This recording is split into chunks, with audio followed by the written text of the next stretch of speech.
What is going on, guys? Today I'm back with another top 100 FIFA 18 player ratings video. Today it's going to be 30 to 21 and Zlatan Ibrahimovic. Get straight into it. Zlatan Ibrahimovic, 88 overall, still very much a world-class player. Amazing shooting. What I like about him as well is his passing ability. No doubt he's got that height, but he can definitely play some good passes, not give away possession, which is so crucial in attack, and he's gonna be amazing for another year for someone you don't need to rely on the pace especially. But again, those type of strikers, again, depends on your formation, but I like to play him with two up front. Again, depends. There's a lot of formations you can use him in.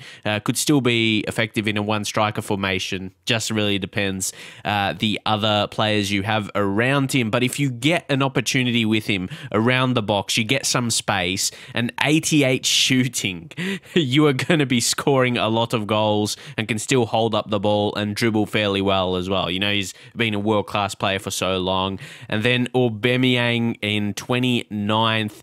Let's see, what's his pace? 96 pace, got 81 dribbling. So that's what I kind of touched on previously. If you compare the pace and dribbling stats, there's a big variation for Aubameyang, like 15 attributes difference. That's why I say, like, a player with high pace, he's got to have high dribbling as well. But he's still got over 80 dribbling. It's still 81. He's only got the 3-star skill moves, but for me, he's got the pace and he's got the finishing, and that's what you're going to rely on him for. You're going to play some balls into him and he'll be able to, run past the defense. But 88 overall this year, he is going to be sick.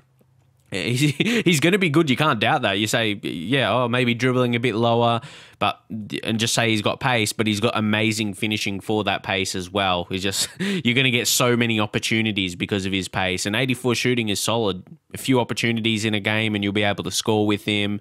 And then, of course, big Hugo in goals. Lloris for Tottenham, Hugo Lloris. He is 90 reflexes, positioning 82, just all those key attributes. Even his speed is not too bad for a goalkeeper, 65. That is not slow at all. Just great on those one-on-one situations. The lowest for me out of the key attributes for a goalkeeper, kicking doesn't really matter, but it's not too high. Though positioning, I wouldn't say that's world-class positioning, but I say his reflexes and diving would make up for that. Diego Godin is 88 overall. Again, he's one of those that just has one really strong attribute, and that's his defending. That's where he flourishes. Everything else is actually not too amazing. So again, he is another one that I want to actually see his full total attributes, because a lot of the other ones could be a bit weaker, but no doubt he's going to have amazing tackling stats, but everything else we're just going to have to see because, you see physical, 78, that will cover a few attributes. You've got to see what they are exactly, how good they are, but I'm not sure if he'll perform to that level. No doubt he's going to have good defending, but I feel as a world-class defender, they have the other parts of their game that turn them into like a well-rounded defender in FIFA, like being pretty quick, being strong physically. So we're going to have to see if he'll be that way. If you partner him with someone who's a bit more better physically, and then, I think that could show his strengths a bit more in terms of his tackling, as we can compare to Hummels now. Very, very similar. He's got one more defending stat. One more higher is 89, which is absolutely amazing. But he isn't too far away. He's a bit of a better passer as well. 10 more passing. He's got 10 more shooting as well. So actually, and he's got better. I'm wondering how is he? I guess they're very similar players, but that he would have just been able to edge him out. It makes sense, but it's hard because he's got attacking work rate, high attacking work rate, medium defense, so he'll push forward. So, very interesting. Godin, there's same rating. Hummels, definitely, who have a few extra attributes, without a doubt. That's why he's a bit higher. But, you can see they're pretty close in terms of their ratings, but Hummels' individual ones are a little bit higher, so that's what pushes him above.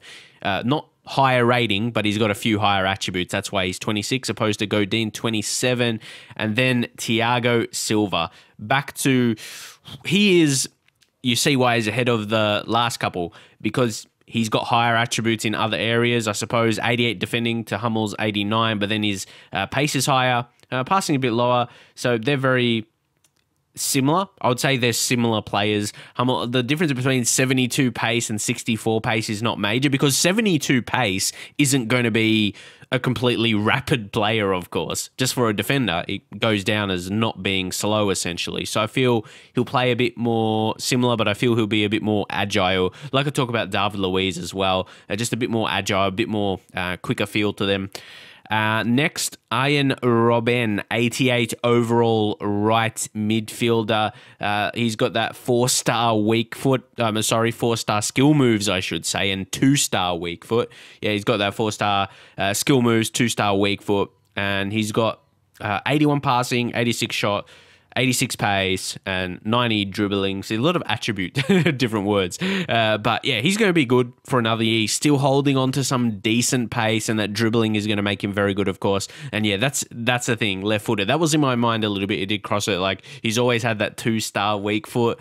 So that's why weak foot was in my head. But yeah, skill moves. He's got the 4-star skill moves. But you just got to always make sure you use his left foot, because right foot is going to be, not very effective. So it's going to suit him to cut in playing on the right side. That is for sure. If you're able to sign him, if you're able to buy him, he's affordable enough for you. He's going to score you goals and he's going to create you goals. He'll play his role for you. But I'd probably prefer him to play in a formation where you use him as a right winger, not a right midfielder, because I feel when you use left midfielders and right midfielders in those formations, you need to have some defensive ability with pushing back.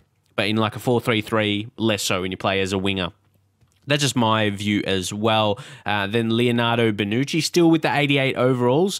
He's finally a good physical, over 80, 81 physical. Because again, if you compare to others, Silva 79, Hummels 76, physical Godin, then the 70s. But Bonucci is at 81, so he's going to have a bit more better physical stats and with the same defending as well. Solid passing, good enough, not horrendous.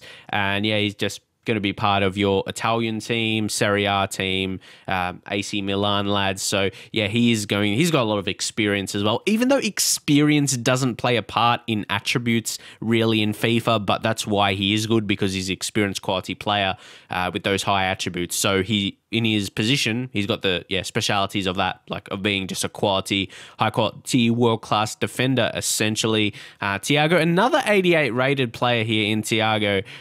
Dribbling is absolutely crazy in 90, so he's got the 5-star skill moves to back that up as well. He's a solid passer.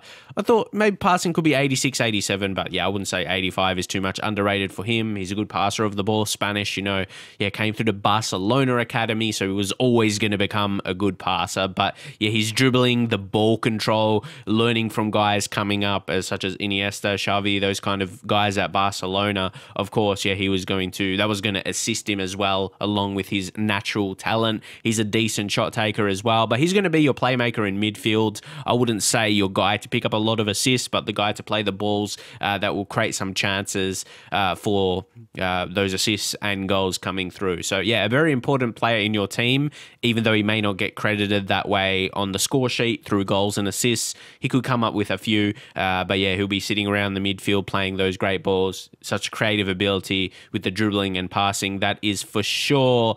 And then 21, the last guy on this list for today, Paulo Dybala, who is a very well-rounded striker. He's attacking midfielder, but I've used him a lot as a striker. He's played a lot of his career as a striker or centre forward. So you could train him to play as a striker. So I feel that will suit him a bit more. Like, his attributes suit as a striker for me. The suit to being a striker, an amazing striker as well, because he's got the decent, it changes your thought on him, really. As a centre attacking midfielder with 81 passing, you second think about it. And physical is important. It depends, like stamina and a lot of other attributes. It depends, what his attributes are going to be. But he's got 4-star skill moves, 3-star weak foot. Left-footed, still, again, you probably want to hear on his left foot with 3-star. Not terrible, but it's not the best, that is for sure. 88 overall, centre attacking mid, as I said, probably will be worth to training him up, or position-wise, training his position, using a position card to get him at least as a centre forward. If not, it might cost you a bit of extra coin, centre forward to striker as well, with both those position cards. But it's going to be worth it. For me, he'll be a more effective striker. If you use him as centre forward in a false 9 kind of formation, 4-3-3, false 9, I think that will suit him really, really well. He'll be one of the better players for that, especially as his original position is centre attacking mid.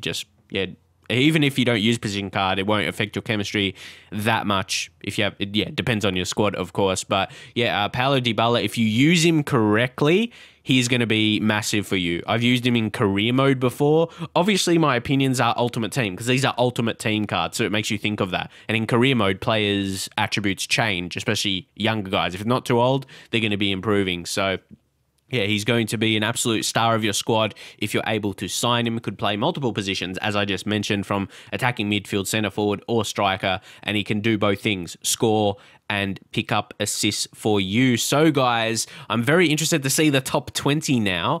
I'm just thinking, yeah, who's left and who is going to make the top 20, then who's going to make top 10, then top 5. And yeah, waiting for EA. I think EA have timed this really, really well.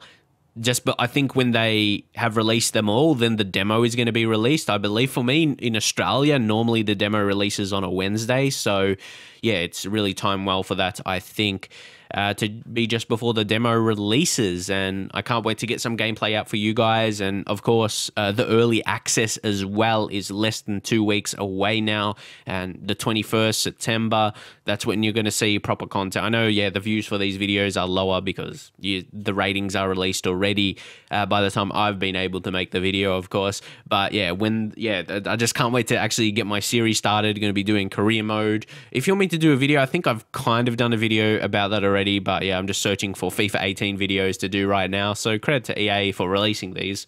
Allows me to get a video out every day. So yeah, but I can't wait till the early access until I can actually produce videos, gameplay videos for you guys, and then the real stuff is going to begin. If you want me to do some Ultimate Team videos, let me know. I don't know. Again, I've said it previously. I don't think I should do like a normal series. My big series will be career mode with Manchester United, long-term series like I did this past year with over 100 episodes, did really well for me, and still getting my most views to some video. I won't go into too much, but yeah, it does really well for me. Then the journey, really excited for the journey this year. So 2 like normal daily series I'll do. So I'm not really sure with Ultimate Team. 3 daily series like that will probably be too much. Ultimate Team, I think, suits me for just side videos, and there's a lot of aspects to the mode Ultimate Team, so I can just do different things every so often. There's like packs, drafts, foot champs, weekend league, and there's more. So yeah, hopefully you enjoy the video anyway. Subscribe if you're new, of course. Drop a like on the video, and I'll see you guys next time.